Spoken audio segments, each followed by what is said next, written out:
Stop right there! Whoa, wait! Mr. Lambert, sir, it's me, Joe!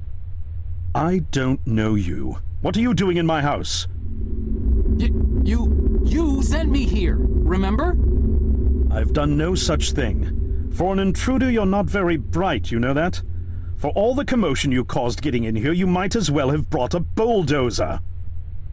Now, you have exactly 5 seconds to explain what you're doing here, or so help me God, I'm pulling this trigger and sending you on your way.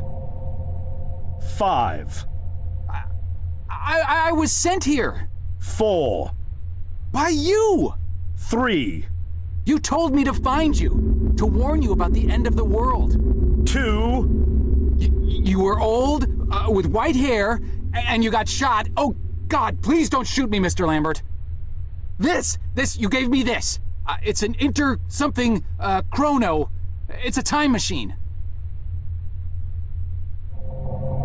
I gave you that? Yes! I've never seen anything like it, but on the back, that's my family signet. I made this? It's simply magnificent. I gave this to you? Why? Who are you? Name's Joe, sir. I'm just a janitor at the Archon building. I found you in a room with a big, round door in the basement labs this morning, and you were dying. You said you'd come from 40 years in the future to stop the end of the world. I guess I was the only one around, so you gave me this and told me to find you and tell you all this, and I've been there. The future, I mean. A bunch of times. And you were right, Mr. Lambert. Everyone's gone. My God, so it did come to pass. They really did it, those greedy goddamn bastards. I told them this would happen. Wait, I was dying? How? You said you've been shot. I had to actually find you at the morgue to get this address. Shot? By whom? No, wait. Don't say anything else. You succeeded in finding me, which means anything you tell me from this point on could alter the course of action that brought you to my doorstep. The less I know, the better. So, you've seen the future. What did you see? It's like a bad dream, sir. Everyone's gone. Buildings are coming apart. It's all just quiet. What happened, Mr. Lambert? It is Dr. Lambert. And considering all the effort you just went through to find me, not to mention bearing witness to the horrific outcome of the biggest breakthrough in the history of science, I suppose I owe you some kind of explanation.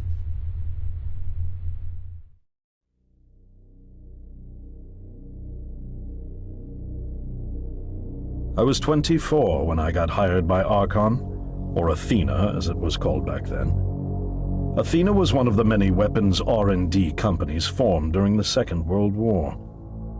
Unlike other R&D companies that had retooled themselves to pursue peacetime activities after the war, Athena had made enough money to continue chasing the next big thing in defense technologies. They were betting the farm on post-war Soviet expansion, raising the level of government paranoia to create a lucrative market for esoteric weapons research. I'd say they made the right bet.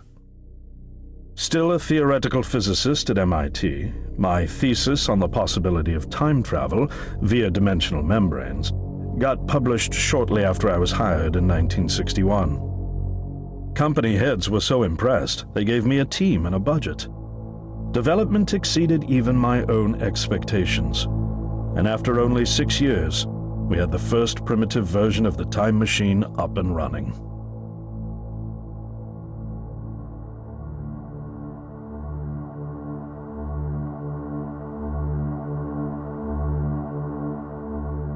Our first successful trials involved sending simple objects into the future with a timed return.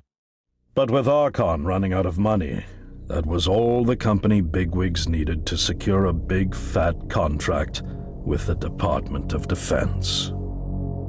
Apparently, we had sold them on the idea that the technology could be used to go back in time and strangle communism in its cradle. The reality, of course, was that it couldn't. Due to the laws of causality, you can't travel back in time beyond the point where time travel was invented. And sooner or later, we had to explain that to our benefactors. When they started pushing for progress reports, Archon management had to come clean, but instead chose to ease government concerns by claiming the technology could be used to bring back advanced weapons from the future. But this too was a lie.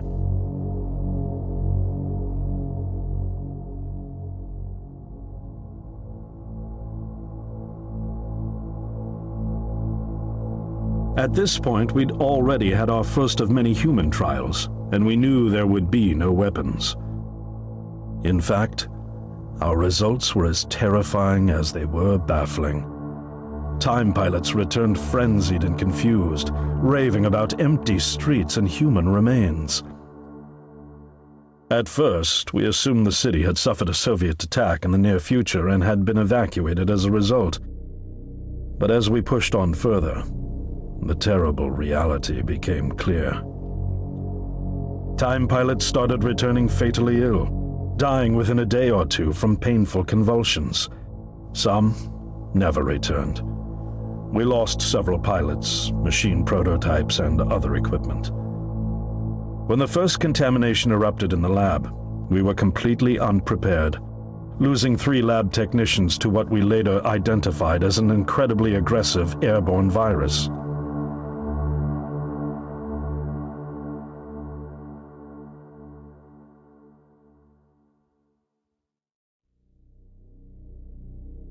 Although we weren't equipped to handle biohazards of this magnitude, management insisted we contain and study it. To keep our pilots and the virus alive long enough to study, we co-opted experimental cryotechnology from another project, Lazarus, and established a makeshift virus lab. Once again, the bigwigs managed to spin our setbacks into a success story for the Department of Defense, now claiming that the virus could be cultivated for use as a biological weapon. The team threatened to resign, but outrage was swiftly quenched by promises of massive salary increases and stock options. I didn't take the bribe. I'd witnessed the lethal efficiency of the virus firsthand. I knew there was only one way this was going to end, so I handed in my resignation and set up shop out here. For over a year, I've been working to recreate the technology to bring me back in time and prevent mankind's extinction from ever happening.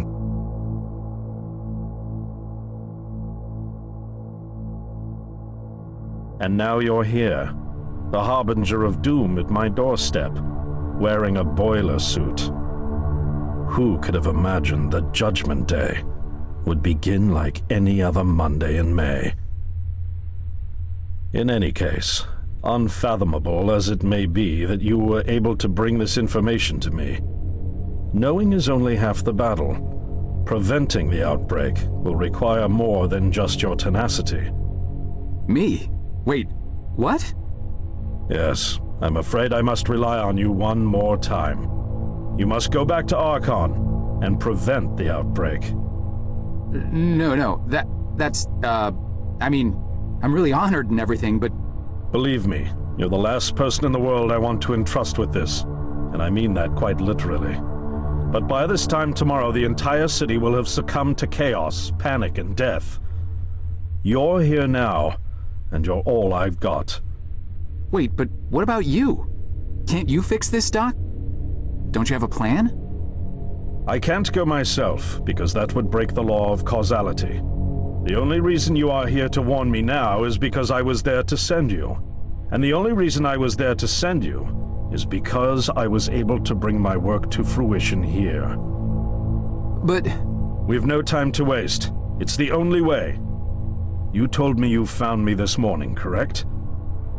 Yes, but... That means I failed to stop it, and the outbreak has already begun. The time pilot for today's trial must have brought the virus back from the future, which then somehow got out of the containment chamber and spread. That pilot is Patient Zero. I need you to destroy the supercomputer system controlling the time machine. All the research data is stored there too. You must destroy it before the time machine departs. I'm reconfiguring your device to send you back 1 day earlier. This should allow you ample time to return to Archon and get inside. On the other shore from here, about 500 yards down the road, is a rest stop. You'll find a van there, fueled and ready to go. Oh, I already have a ride. Which won't be there yesterday, you ninny. Now stop interrupting me. One last thing, and I need you to listen carefully because this is very, very important. Make sure you do not meet the earlier version of you. Why? What will happen? No one knows for sure.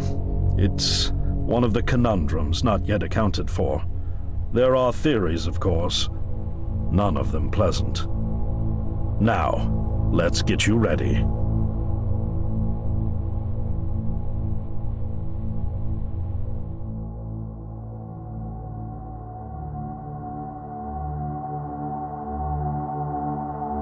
How did I get myself into this? I nearly got killed trying to reach Dr. Lambert thinking he had a plan. And it turns out it's me. I'm the plan. At least I don't have to walk back. This van's not as cool as the ambulance, but it has its charm. And it sure was nice of him to pack me lunch. I wish he'd pack me a can opener for the beans, though. And some gas for the Bunsen burner. But I'm sure I'll think of something. I've got several hours of driving ahead of me after all. It'll be almost morning before I get to Archon. I just hope I have enough time.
Hey, don't you be touching that. Sorry, just looking. Right on time. Welcome to the hippest joint in town, my man. We so underground, we literally 4 steps below the tarmac. Now what can I do for you? Actually, I just saw the sign. I don't even know what I'm doing here. Of course you do. You here because you heard this place was jumping. And you heard right, my man. We got grooves so bad, we make Studio 54 look like off-season fat camp. It's kind of empty in here. Yeah, no, I know, man. We literally just opened like 5 minutes ago. They coming. They all coming. Don't you worry. You gonna be knee-deep in honeys before you know it. Believe that. Now, what can old Cedric get you? I don't know. I could use a beer, I guess. A beer? A beer in here? You embarrassing me here, bub. I got university degrees in mixonomy and mixology. I mix mojitos for the gods. Just a beer, please. Man, you really going through with all that, ain't you? All right, seeing as you're the first patron of the night and all, I'll let you have that one. That'll be $1. $1? Jeez. You sure weren't kidding about this being a high-class joint. Look, I don't jack the prices, kid. This here establishment is just geared towards a more, shall we say, discerning clientele. But it's empty. Yeah, thank you, man, I got that. I know it's empty, all right? I can see that. I told you, we just opened. Now, you gonna pay for that beer or what? I think I left my wallet in my jacket. I'll be right back.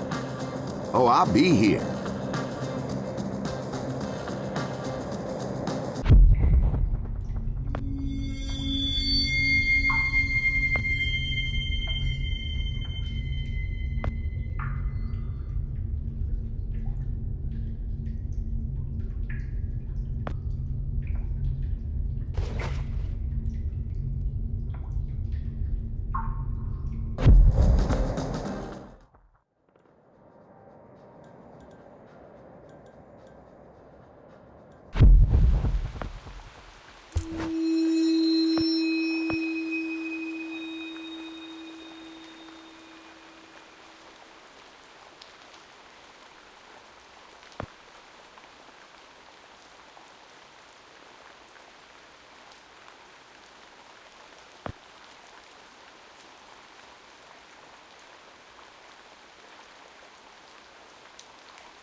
Sir, would you kindly step away from there?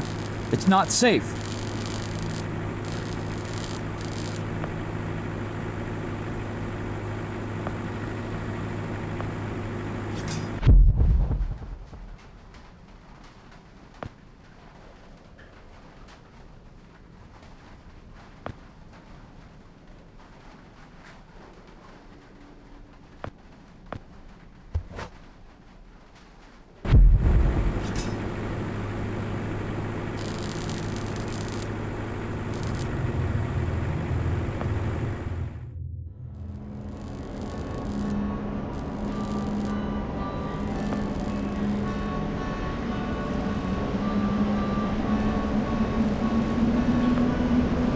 The answer, my friend, is blowing in the wind.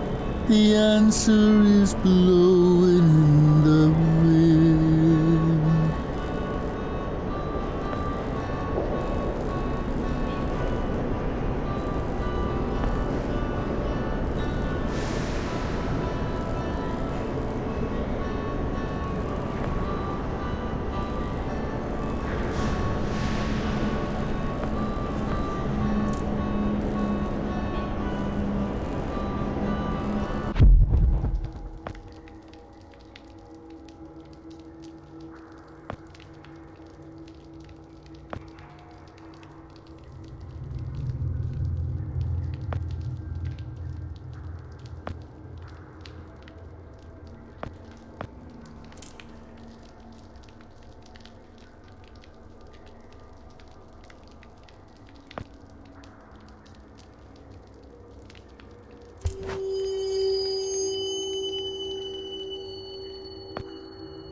changed my mind.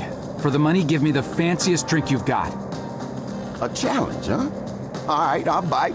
Prepare to be dazzled. One rainbow frosted hot lava slushy deluxe with a twist coming right up.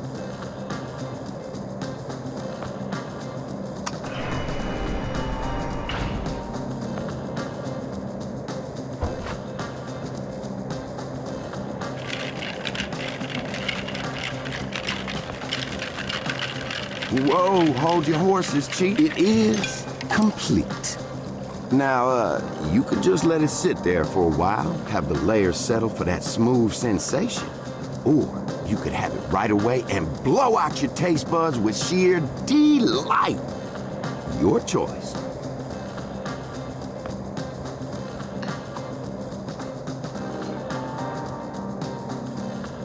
Whoa. Man, it's like the universe just revealed all of its secrets inside my mouth.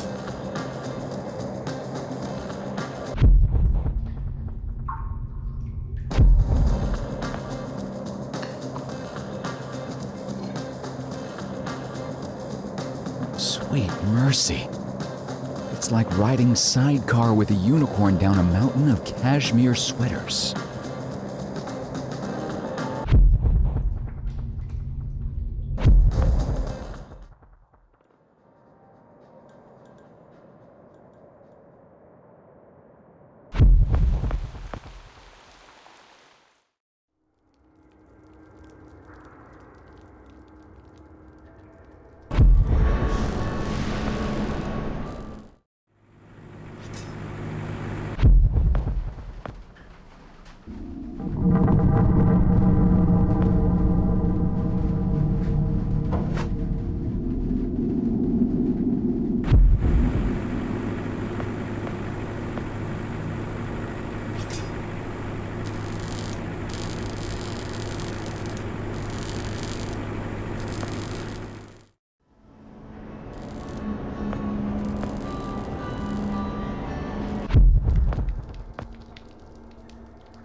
Sir, would you kindly step away from there? It's not safe.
Is anyone in here?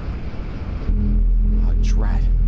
The muzzle split. I guess this gun was a...